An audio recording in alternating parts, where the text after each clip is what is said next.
días con todos y todas. Muchísimas gracias a la SUNARP por esta invitación a este importante Congreso Anual de Derecho Registral, a la Ministra de Justicia y Derechos Humanos por sus palabras iniciales que nos permite dar el marco de trabajo que en esta mañana vamos a dialogar y sobre todo por invitarnos a dar en un marco académico algunos aportes que podríamos tener desde la experiencia y sobre todo desde la reflexión académica en relación a uno de los temas, desde mi punto de vista, centrales y todavía pendientes en relación a los derechos de los pueblos indígenas, como es, digamos, en buena cuenta la seguridad jurídica de sus tierras, territorios, propiedad comunal, y que ahora vamos a conversar un poco en cuáles son las diferencias y sobre todo los alcances de los mismos. Me es muy grato que este público diverso en términos de jefes de zonas registrales, propios registradores, personal administrativo, porque justamente uno de los asuntos que todavía como república en general, después de casi 200 años próximos a cumplir de república como tal, probablemente uno de los sectores de la población que todavía no alcanza lamentablemente un ejercicio pleno de sus derechos, por desconocimiento, pero también todavía por discriminación que existe en nuestro país, son los pueblos indígenas.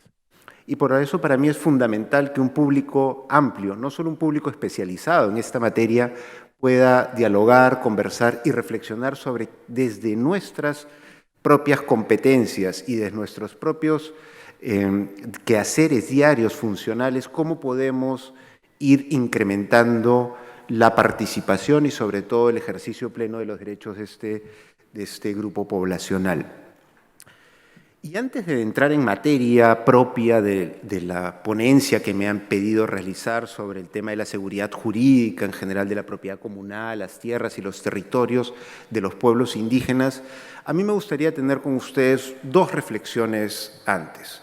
Primero, ¿quiénes son los pueblos indígenas? Segundo, cómo se ha relacionado el Estado a lo largo del tiempo con estos pueblos para finalmente entender por qué estamos en una situación en la que estamos en el reconocimiento y titulación de sus tierras en este momento. Voy a partir primero de quiénes son los pueblos indígenas. Y esta pregunta es una pregunta que muchos de ustedes probablemente tengan una respuesta cierta, clara, pero que me parece fundamental para hablar, a la hora de hablar de derechos, de entender al sujeto de derecho. Porque no todos saben quiénes son los pueblos indígenas, y más bien muchos confunden con diversas denominaciones o incluso términos para poder darles o poder generar el reconocimiento de determinados derechos. Yo hace unas semanas iniciaba clases en la universidad, dictó una maestría sobre derechos colectivos de pueblos indígenas, y a mis alumnos de maestría de una prestigiosa universidad les preguntaba quiénes son los pueblos indígenas. Ellos ya habían recibido clases vinculadas al tema y me decían, son las personas que comparten el mismo pensamiento. Les decía, ¿y cómo identifican a los pueblos indígenas? Bueno, por la ropa, por el apellido, por la cara que tienen. Es decir, hay una cara de indígena para algunos de estos estudiantes. Entonces, a lo que voy es que la pregunta de quiénes son los pueblos indígenas es una pregunta pertinente para luego poder hablar de derechos, porque no lo sabemos. A ciencia cierta, lo que tenemos es determinadas intuiciones de quiénes son los pueblos y a partir incluso de nuestras intuiciones generamos, como no tenemos la información, prejuicios y luego completamos con lo que consideramos que para nosotros lo son.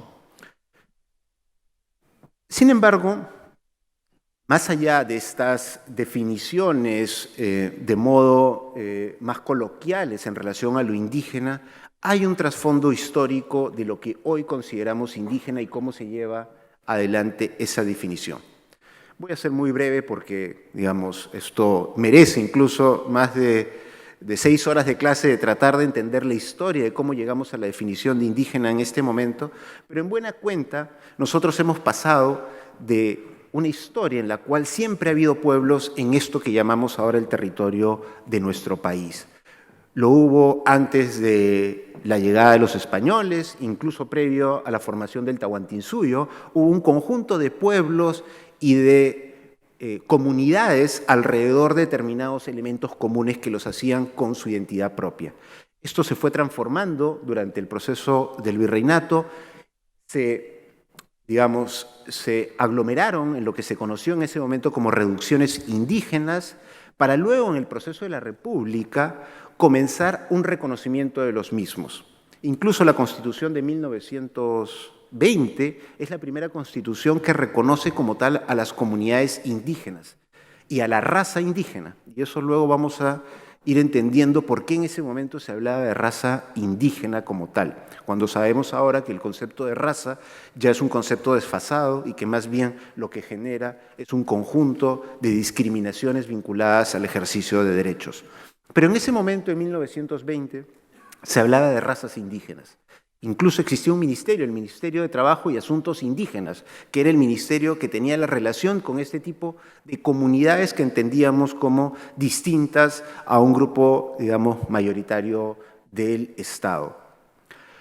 Luego vino la reforma agraria, y con la reforma agraria hubo un componente de tratar de cuestionar lo étnico, es decir, la relación con su cultura, para darle un componente más bien agrario, campesino a estas poblaciones. Y se transforma incluso el Día del Indio por el Día del Campesino. Unos años después, generado a partir del ejemplo de las comunidades campesinas, se agrupa a estas comunidades que también vivían en la zona amazónica como comunidades nativas. Pasan los años y nuevamente empieza una reflexión en relación a las denominaciones y términos. Y es a partir del convenio 169 que nuevamente, eso es el convenio de la OIT, que nuevamente el término pueblo indígena entra en el debate nacional. Es decir, a lo largo de nuestra historia hemos denominado a esos grupos poblacionales con características culturales distintas como indígenas, como indios, como campesinos, como nativos. Ha habido un conjunto de denominaciones jurídicas que ha sido el propio Estado al definirlo a ellos con determinados nombres. Por eso muchas veces nosotros tendemos a pensar de manera homogénea a cada una de estas definiciones o denominaciones. Es importante resaltar que la Constitución de 1993 no tiene ningún término vinculado a lo indígena. Nos habla de comunidades campesinas, comunidades nativas, rondas y pueblos originarios, es decir, agrega un término adicional como tal. Es decir, no hay una definición de indígena dentro de nuestro marco normativo constitucional de manera textual. A pesar de esta, digamos, importante número de definiciones, lo que sí hay en el marco internacional y que genera en nuestro país, dentro de nuestro ordenamiento jurídico, una suerte de paraguas sobre el cual nos amparamos, es que el convenio 169, el convenio de la OIT, que es el convenio que reconoce los derechos de los pueblos indígenas y tribales, nos da determinados criterios para saber quiénes son esos pueblos indígenas. Como en el mundo, y así como en el Perú, hay un conjunto de definiciones y de denominaciones, no se podía dar un solo elemento que fuera el aglutinador de todas estas definiciones, porque estamos frente a un universo amplio de pueblos distintos. Y por eso el convenio nos habla de dos criterios fundamentales para entender cuando estamos hablando de pueblos indígenas. Un criterio objetivo y un criterio subjetivo. El criterio objetivo es básicamente que sean poblaciones que estuvieron antes de la conformación de nuestro Estado y que al día de hoy mantengan determinadas instituciones sociales, económicas y culturales. En concreto, que muchos de ellos tengan determinada relación con la tierra, la forma de trabajo con la tierra, que tengan determinada religiosidad o espiritualidad distinta a la de la sociedad que se ha conformado en ese Estado. Es decir, lo que el convenio nos dice es que hay poblaciones que en nuestro país tienen una diversidad cultural, económica, lingüística e incluso territorial en la relación que tienen con ese espacio llamado tierra en su propia construcción de su ideal identidad cultural. Y lo segundo que nos dice el convenio es, si bien tiene esta razón objetiva, lo segundo es que tengan autoidentificación, es decir, el componente subjetivo de que las personas se autorreconozcan como tales, de modo tal que estos dos criterios van a permitirnos saber quiénes son los pueblos indígenas. No la cara de indígena, no la vestimenta de indígena, no el apellido indígena, no que compartan determinados pensamientos, sino que sean personas que descienden de poblaciones que estuvieron antes de nuestro Estado, que mantengan determinadas instituciones y que se autoidentifiquen como tal. Esos criterios nos han permitido que en el último censo, el del año 2017, podamos preguntarle a las personas en relación a su pertenencia a un pueblo indígena y a determinadas características. Y el 25.8, es decir, casi el 26% de la población se identifica como parte de un pueblo indígena. Eso no es pocas personas. Esto que considerábamos que era marginal, que era parte de determinado folclore, es decir, cuando los vemos, y como lo han dicho algunos, lamentablemente, personas vinculadas a determinadas esferas de poder, cualquiera se pone una pluma y es indígena, o cualquiera levantas una piedra y sale un indígena en este momento cuando estamos hablando de extracción de recursos naturales. No, estamos hablando de un cuarto de la población de nuestro país que a partir de determinadas características se identifica como parte de alguno de estos pueblos. El Ministerio de Cultura, rector en esta materia, ha reconocido 55 pueblos indígenas u originarios, 51 de ellos amazónicos y 4 andinos, que se organizan de diversa manera, y ahí paso a este proceso histórico que hemos tenido. Se organizan en comunidades campesinas, por ejemplo, hay aymaras que tienen más del pueblo aymara como tal, se puede organizar en diversas comunidades campesinas. El pueblo Ashaninka se organiza en 50, 100, 150 comunidades nativas. Es a partir de cómo el Estado ha ido dando determinados derechos que los pueblos se han ido adecuando a la normativa y al esquema estatal en relación a ese proceso de reconocimiento. Pero el ideal de pueblo, es decir, que comparten determinada cultura, que comparten determinada religiosidad, que comparten determinada forma de entender la tierra y presencia de su autoidentificación, es lo que los hace ser o ashánicas, o nomashigenga, o yine, o ashénica, como en el caso que también tenemos en la región Ucayali. Es decir, no es el componente del propio Estado lo que hace a un pueblo como tal, sino estos dos criterios que yo he mencionado, la autoidentificación y el continuar con determinadas prácticas previa al espacio de la creación del Estado. Y eso nos ha llevado incluso a que 48 de estos pueblos mantengan al día de hoy sus lenguas. Lamentablemente en nuestro país, por una serie de prejuicios e incluso olvido histórico en relación a estos pueblos, se han perdido más de 33 lenguas indígenas. Están extintas, no hay hablantes. Al día de hoy, incluso 22 de estas 48 están en peligro de extinción. Algunas de ellas tienen menos de 10 hablantes. El Cauqui tiene un solo hablante, el Taushiro también, 2 hablantes. El del Cauqui, el señor que lo habla todavía tiene 69 años. Si él fallece y no logramos que la transmisión de su lengua quede en otras personas, habrá muerto una cultura y habrá muerto todo un pueblo indígena como tal. Y por eso estamos hablando de derechos que no son derechos folclóricos, repito, sino derechos que están vinculados, sin lugar a dudas, a la sobrevivencia de estos pueblos.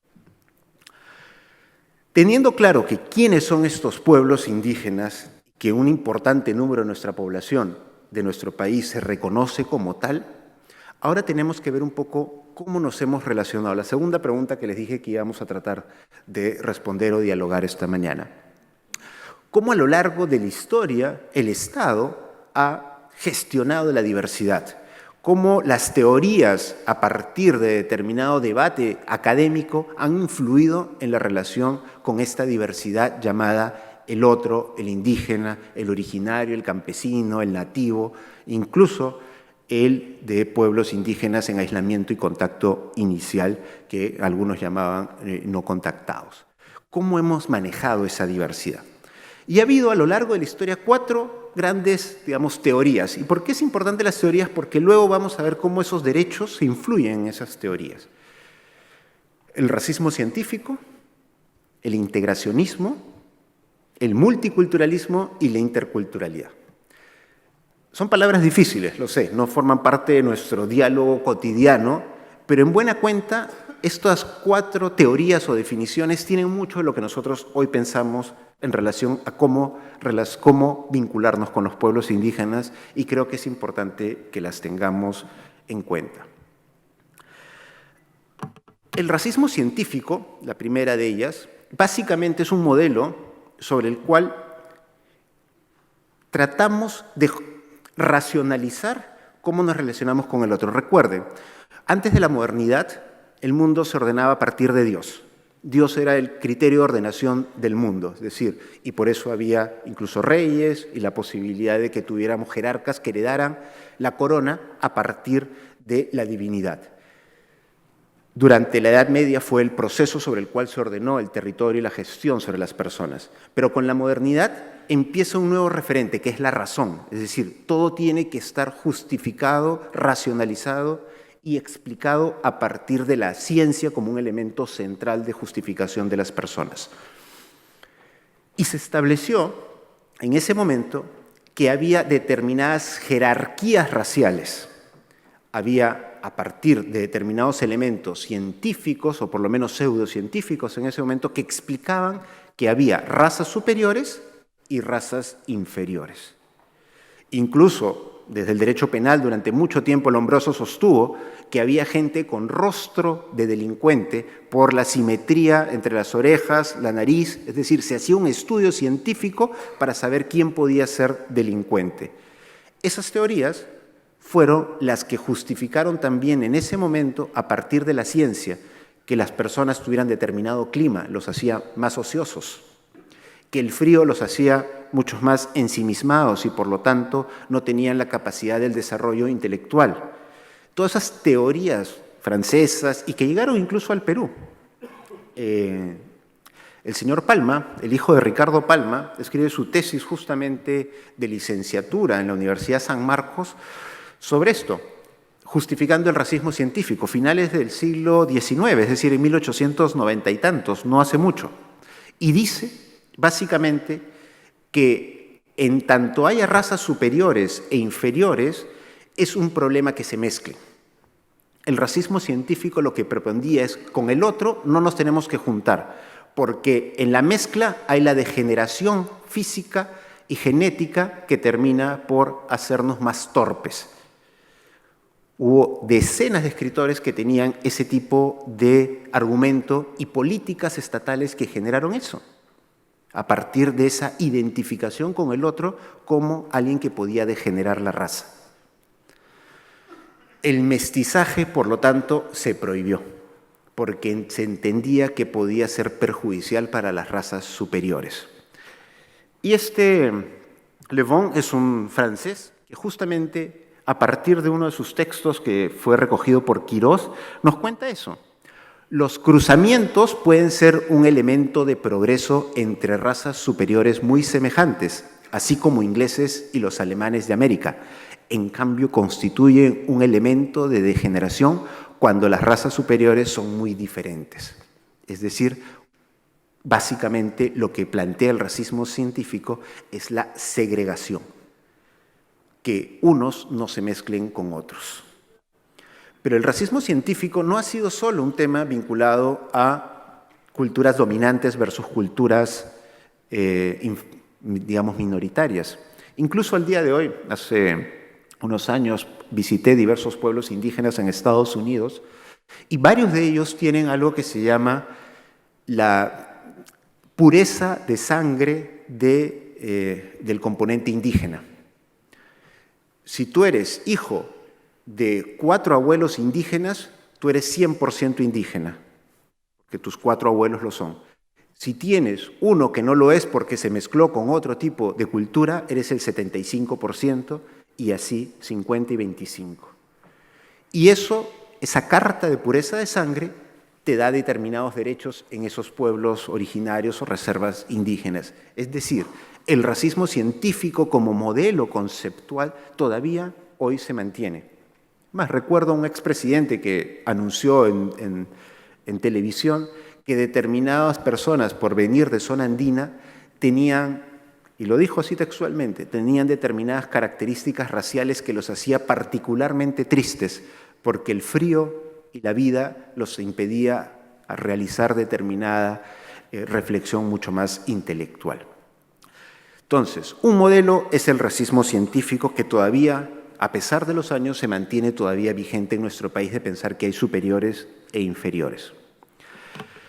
El segundo modelo es el integracionismo. De acuerdo, olvidemos que hay razas superiores e inferiores, pero sabemos que hay culturas distintas. ¿Cómo nos relacionamos con esas culturas?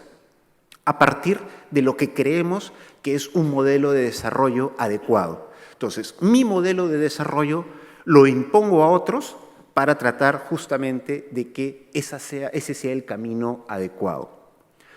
¿Qué está detrás? El miedo al desintegrar las unidades como Estado que se han formado a lo largo de los Estados-nación. Es decir, los Estados-nación fueron pensados en un Estado, una sola nación, homogénea, mestiza en nuestro caso, y que no puede tener diversidad porque lo que termina generando la diversidad es el rompimiento de la cohesión social. Y por lo tanto, me planteo que la cohesión social se da sobre mi modelo de desarrollo. Esto no es solo un tema vinculado a nuestro país. El convenio 107, que fue el primer convenio vinculado a la materia indígena, la OIT descubrió a partir de sus propios trabajadores, porque esta es una oficina vinculada al trabajo. ¿Qué hace una oficina vinculada al trabajo de Naciones Unidas hablando sobre derechos indígenas? Descubrió que muchos de sus trabajadores indígenas tenían régimen de semiesclavitud o esclavitud y, por lo tanto, consideró necesario construir un consenso internacional para determinar ciertas reglas que ayudaran a estas personas.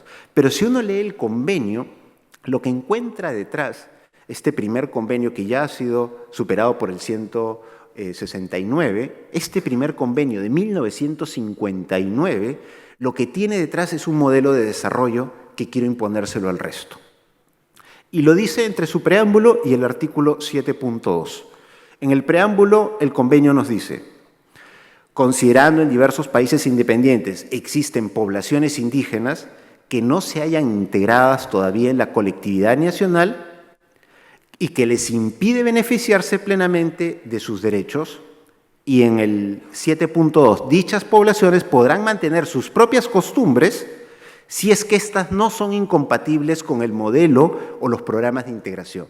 Es decir, yo acepto tu desarrollo y tus costumbres solo si no van en contra en mi propuesta de desarrollo que yo tengo como Estado. Eso ha generado una serie de problemas porque no ven a los pueblos indígenas como sujeto de derechos, sino más bien como objeto de protección. Están en una situación de pobreza, están en una situación de indefensión y, por lo tanto, yo voy a llevarles el modelo de desarrollo que considero que ellos deben tener. Y a lo largo de nuestra historia, eso ha generado, en términos culturales, pero también individuales, una serie de problemas de alienación, de pérdida de identidad, porque considero que lo que yo venía haciendo era incorrecto. Y eso lo único que genera es atraso.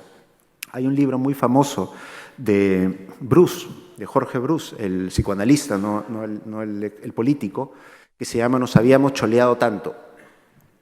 Y en ese libro, Bruce reflexiona en relación a los procesos de aculturación o discriminación que han sufrido las personas que han migrado a una zona urbana.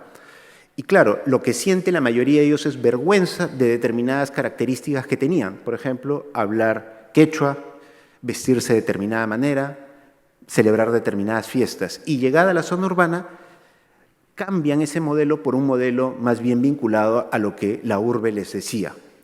Y ellos tienen a lo largo de ese periodo una serie de conflictos internos porque han ido perdiendo su identidad cultural y lo que les genera, en buena cuenta, es un debate en relación a su propia identidad personal.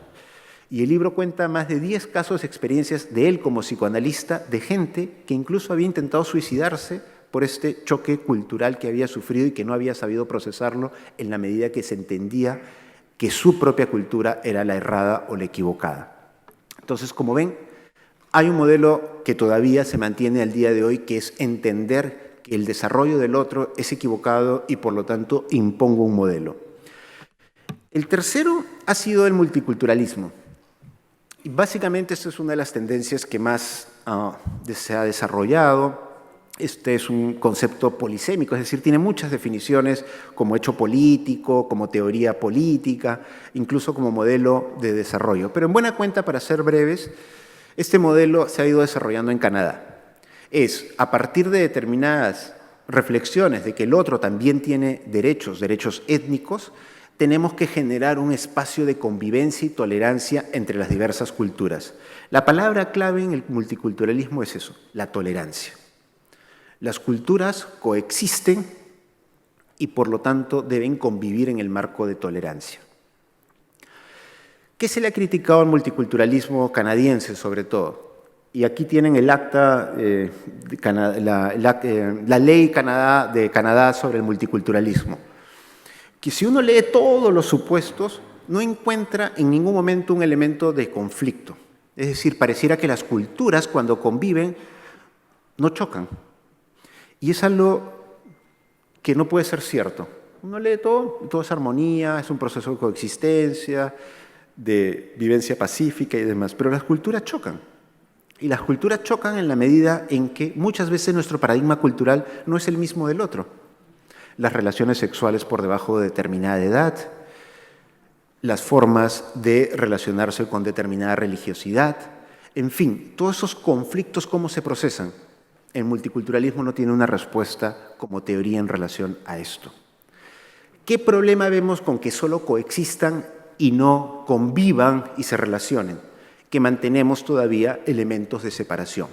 Fidel Tubino es un profesor de la Universidad Católica, es un profesor que ha estudiado por muchos años el tema de los pueblos indígenas, y él siempre cuenta una anécdota de hace varias décadas, bueno, hace 2 décadas.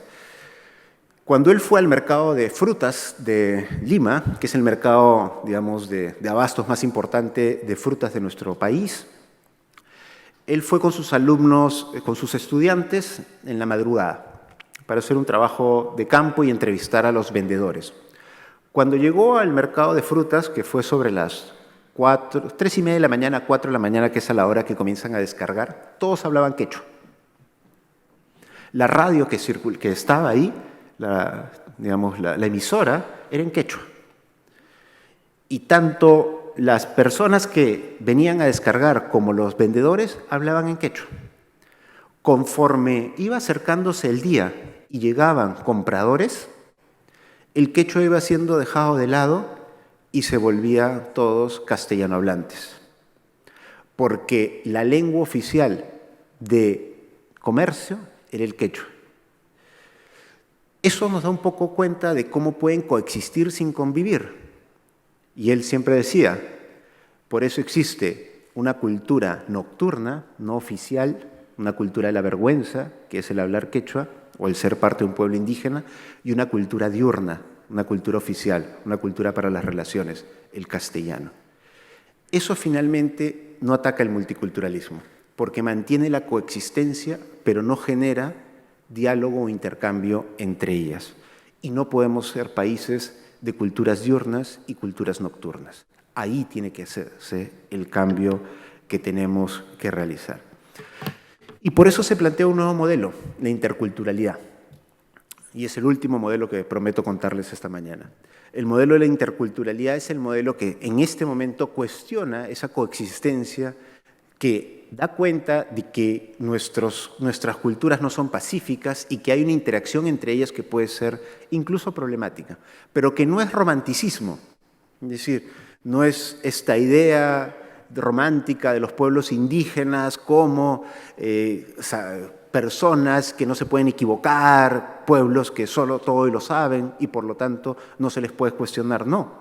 Las culturas, en tanto interactúan, se influencian mutuamente.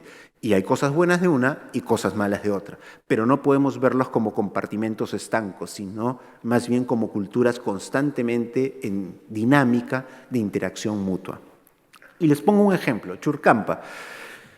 Churcampa es un pueblo, una comunidad que en la zona andina, altoandina de nuestro país, que durante muchos años tuvo los indicadores más altos de muerte materna. Se morían las mujeres.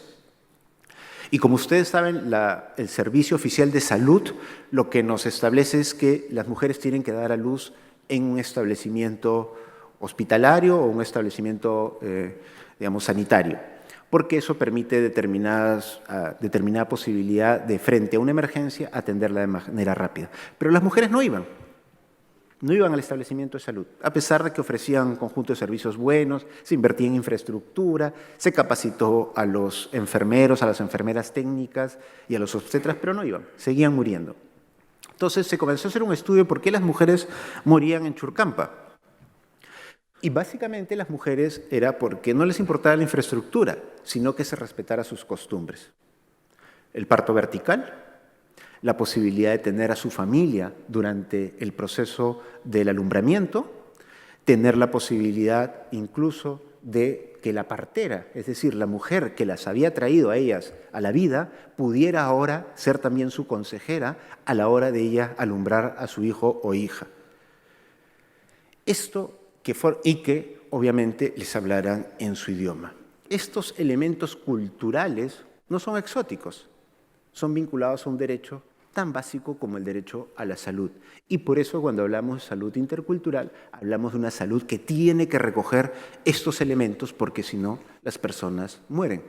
En Churcampa se comenzó a equipar todo este proceso de acuerdo a estas necesidades de escuchar a las mujeres y preguntarles por qué no venían, no el Estado imponiendo, sino más bien escuchando por qué no se acercaban y venían.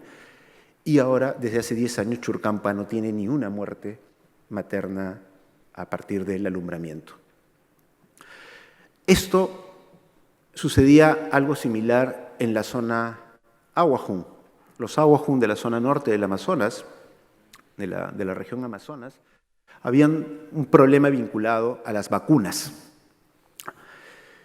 En el ideario colectivo urbano, las vacunas son buenas. No sabemos por qué, pero son buenas. Nadie de acá sabe explicar cuál es la triple, qué contiene la triple, ni nada, pero sabemos que nos han puesto a nosotros y que les tenemos que poner a nuestros hijos y no nos cuestionamos la razón de cada una de esas vacunas, salvo que seamos bastante estrictos a la hora de preguntar. Pero en general, toleramos las vacunas per se.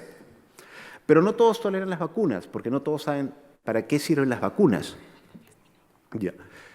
Y en buena cuenta, muchos médicos, muchos técnicos en salud comenzaron a llegar a la zona de Ahuajún y paraban a todas las mujeres en fila, con sus hijos menores, y comenzaban a ponerles vacunas a todos los niños sin explicarles, ni en su idioma ni nada, no les decían nada, porque entendían que las vacunas para los médicos eran buenas para estos niños. Los niños comenzaban a hacer fiebre y no se comenzaron a explicar por qué comenzó a decaer el número de niños que fueron vacunados. En esa zona estamos hablando, según OPS, por debajo del 55% de vacunación para determinadas enfermedades que ya deberíamos estar por encima del 95%. ¿Qué significa una pandemia en esa zona y los niños van a morir como pollitos? Pero el Estado siguió haciendo lo que venía haciendo, es decir, vacunar de la manera que lo hacía en zona urbana. ¿Qué generó eso? Que determinadas iglesias que estaban en la zona comenzaran a decir que lo que les estaban inoculando a estas personas y estas iglesias les hablaban en su idioma, se reunían en los espacios donde las mujeres se reunían. ¿Qué les decían? Que les estaban inoculando al diablo y que lo que tenían era aquí la marca del 666. Y que lo que les pasaba a los niños cuando les inoculaban la vacuna era la fiebre, era porque el diablo estaba en el cuerpo de ellos.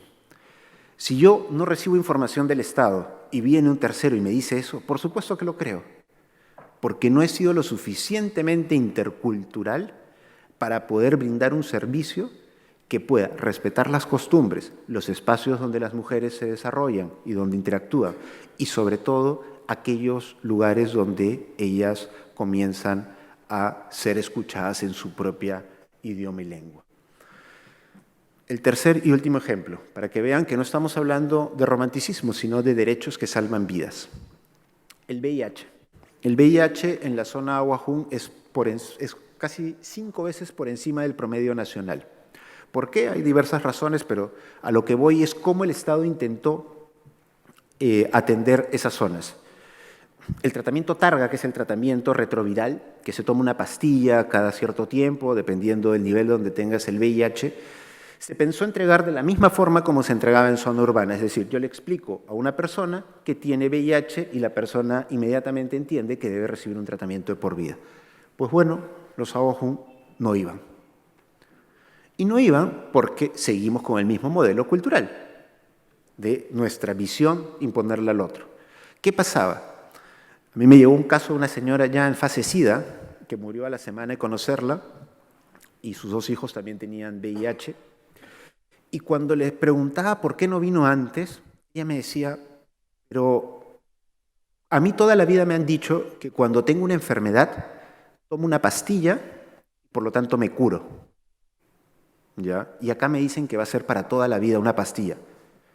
Segundo, no tengo síntomas. Ustedes saben que en una primera etapa el VIH es asintomático, no muestra ninguna muestra externa. Entonces, si es asintomático y voy a tomar una pastilla de por vida, significa que no es una enfermedad, es daño. Y el daño, por lo tanto, yo no voy a ir a un centro, a un establecimiento de salud para tomar determinadas pastillas, sino lo curo con un chamán, con un curandero, con un yerbatero, con un yerbero. En buena cuenta, lo que habíamos dejado de hacer como Estado es explicar a estas personas que hay otro tipo de síndromes que son asintomáticos, que no tienen una cura y que realmente para nosotros sí se consideran una enfermedad. Todo eso en su idioma y en su lengua. Porque por más pueblo indígena que tú tengas, hasta el día de hoy ninguno de los más de 5.000 que hay en el mundo, ninguno de ellos ha logrado tener una cura para el SIDA. Y ni siquiera los occidentales lo hemos hecho, sino simplemente un tratamiento que permita que tu sistema inmunológico esté más fuerte. Entonces, el tomar hierbas, el hacer transfusiones de sangre. Yo he visto en determinadas comunidades incluso folletos donde determinados chamanes les dicen que les van a hacer transfusiones de sangre con botellas de vidrio. Y eso, claro, es un modelo sobre el cual como Estado estamos fallando por no adecuar culturalmente y lo que genera finalmente es la muerte de muchas personas. Por lo tanto, no es romanticismo, son derechos y son derechos que como Estado tenemos que ir cambiando para buscar una mejor atención de estas personas. Y ahí paso al último tema, lo que les decía, y que es probablemente materia de esto, pero que es importante los 2 previos. ¿Quiénes son indígenas? Tenemos indígenas y hay diversas formas de enfrentar los derechos de estos pueblos indígenas a partir de las características culturales. Y uno de estos elementos es la tierra. Es decir, la propiedad de los pueblos indígenas. ¿Cómo se ha ido construyendo el modelo de propiedad de los pueblos indígenas a lo largo de nuestra historia a partir de determinadas normas que han sido emitidas, convenios internacionales o tribunales que se han pronunciado al respecto? Y ahí lo primero que tenemos que entender es que el modelo de propiedad siempre fue pensado como un modelo de propiedad individual. Y eso es nuestro referente. Incluso convenios internacionales, la Convención Americana sobre Derechos Humanos, en ninguna parte de la Convención nos habla de pueblos indígenas, pueblos originarios, o de propiedad comunal, o de tierras o territorios. La Convención Americana, que es nuestro modelo, digamos, de derechos humanos que influye a toda América, nos habla de propiedad individual. Y ahí lo tienen, toda persona, ninguna persona, pensando en términos de individualidad de la propiedad. Y es como todavía muchos conciben la propiedad en este momento en nuestro país. Y no es un tema que no sea parte de un debate que se fue gestando y formando a lo largo de las últimas décadas. Y por eso es recién la Corte Interamericana, que es la instancia internacional que vela por el cumplimiento de la Convención Americana, que en un caso, el caso de Nicaragua, se pronuncia sobre el tema del componente colectivo de la propiedad. Y nos dice textualmente, yo trato de poner las citas para que no sea en mi reflexión, sino de estos tribunales, cómo se ha ido gestando determinados elementos que hacen de la propiedad de los pueblos indígenas características distintas a las que comúnmente nosotros tenemos. La primera, entre los indígenas existe una tradición comunitaria sobre una forma comunal de la propiedad colectiva de la tierra. Es decir, la Corte interpretó la Convención Americana, que textualmente no tenía ningún componente vinculado a lo comunal, sino solo a lo individual, para reconocerle a determinadas poblaciones que tenían esa forma de relación colectiva con la tierra. Nos apartamos de la literalidad de la norma para hacer una interpretación progresiva del derecho y le damos un componente, un elemento adicional que es la colectividad. Lo segundo, nos dice la Corte Interamericana, en otro caso en Paraguay, nos dice, no solo es colectivo, sino que los pueblos indígenas tienen determinada relación distinta a la clásica propiedad patrimonial, civilista, con la que nos hemos ido construyendo. Y nos dice, por ejemplo, que tienen, digamos, la cultura de estos pueblos, ¿no?, se ha ido constituyendo a partir de su estrecha relación de sus territorios tradicionales y los recursos que allí se encuentran, no solo por ser esto su principal medio de subsistencia, sino además porque constituyen un elemento integrante de su cosmovisión, religiosidad y por ende de su identidad cultural. Es decir, la propiedad indígena va más allá de la propiedad en la lógica patrimonial. Está íntimamente vinculada a su sobrevivencia y a su propia identidad cultural. Esto en otros espacios no es así. Mi casa es mi casa y por lo tanto la vendo, la compro, la arriendo, genero una serie de derechos. Aquí está asociado a tu propia identidad cultural, formo parte de esa casa. Y religiosidad está asociada a la misma, a ese territorio, ese espacio sobre el cual yo considero que si lo afectan, voy a perder parte de mi vida. Y en ese mismo sentido el Tribunal Constitucional lo ha reconocido. El Tribunal en una sentencia de hace unos años nos dice que la visión civilista, esta visión patrimonial, ¿no?, esta visión vinculada al uso y disfrute de los que nos dicen los derechos reales, la propiedad debe ser recompuesta desde una mirada multicultural. Ahí ya vienen las teorías que le he mencionado, pero lo que va el Tribunal Constitucional es que en términos indígenas y en la situación de los pueblos indígenas, la propiedad es más allá que el solo hecho civilista de los derechos reales. Nos menciona otra característica, además de lo colectivo, la relación especial, que tenemos que tender a la titularidad, es decir, si bien, y ahí hay un concepto para los abogados que les va a chocar, porque nos cuesta a todos los abogados que hemos sido formados en términos, digamos, positivistas, un concepto que es la ancestralidad. El derecho es un cuadrado, pensémoslo como un cuadrado, porque en el derecho para nosotros existe desde el día siguiente de la publicación de la norma o desde que se presenta, se reconoce el título en el caso de ustedes. 5. Bien. 5 minutos y termino. Entonces, el derecho es un cajón cerrado. Uno de los conceptos más difíciles de hacer es el de la ancestralidad, porque los pueblos te dicen, ese espacio lo he poseído desde siempre, mis ancestros, mis abuelos, en fin, todas mis generaciones han vivido ahí. Y para nosotros se nos hace una complicación porque para nosotros es desde el momento del reconocimiento en un papel o desde la publicación como tal, porque lo encajamos dentro de definiciones y la ancestralidad atraviesa todo esto. Ese elemento es uno de los que tenemos que comenzar a repensar desde el derecho. No le digo que lo vamos a hacer aquí, pero que sí forma parte de un debate que tenemos que ir haciéndolo en el espacio de los derechos reales. Y por eso la Corte Interamericana también nos habla de que si bien han tenido posesión tradicional, no basta la posesión tradicional. Los estados tenemos que empezar a trabajar para buscar que esos derechos posesionales se transformen en títulos que sean oponibles a terceros y le dé seguridad. Y no pase, como lo vivió esta región hace muy pocos años, en el caso de Edwin Chota, que fue asesinado, él y 3 dirigentes más, porque tenía posesión tradicional y nadie le había dado el título de sus tierras. Y taladores ilegales se hacían aprovechamiento indebido de ese espacio. Y cuando él durante 12 años tocó diversos ministerios, gobiernos regionales, diciéndole: nosotros somos posesionarios tradicionales, siempre hemos tenido ese espacio de tierra, ¿por qué no me lo reconocen?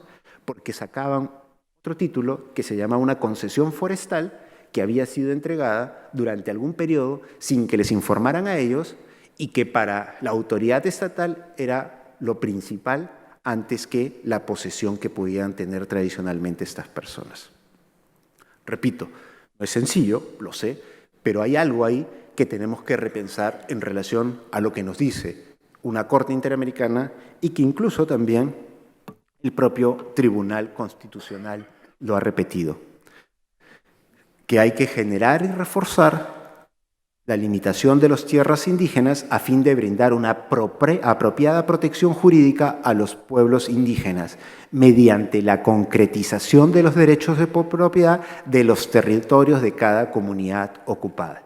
Es decir, si bien sabemos que son posesionarios, no basta la posesión, hay que ir regularizando, porque frente a ilegalidades, las ilegalidades comienzan a aprovecharse de que no existe un catastro, que no existe registros administrativos o públicos sobre esos espacios y por lo tanto los ocupan para fines que, como hemos visto en nuestro país, pueden estar asociados a tráfico de tierras o incluso tala ilegal. Y finalmente se ha venido construyendo un cuarto elemento, y con eso concluyo para ir cerrando esta idea de propiedad comunal, tierras y territorios.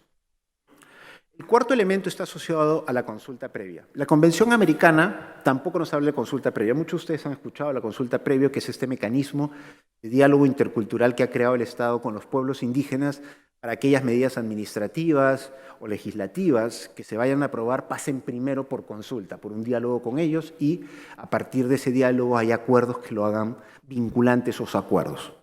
Ese proceso novedoso en nuestro país, que da cuenta de una participación política distinta a los pueblos indígenas y que está en pleno proceso de construcción y transformación en relación a la construcción del derecho, es importante verlo con ojos históricos también. Recordemos que en nuestro país, recién con la Constitución de 1979, los indígenas votaron.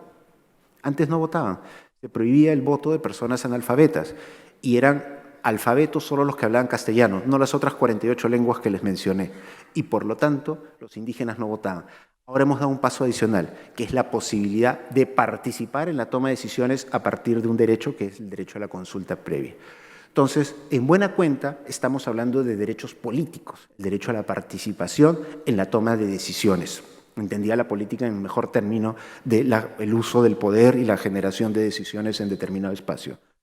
Nos dice la Corte en relación a este derecho, que se deriva de la propiedad, pero no de la propiedad individual que literalmente establecía la Convención, sino esta propiedad colectiva con determinadas relaciones especiales y que tiene que ser titulada porque no basta la posesión como tal.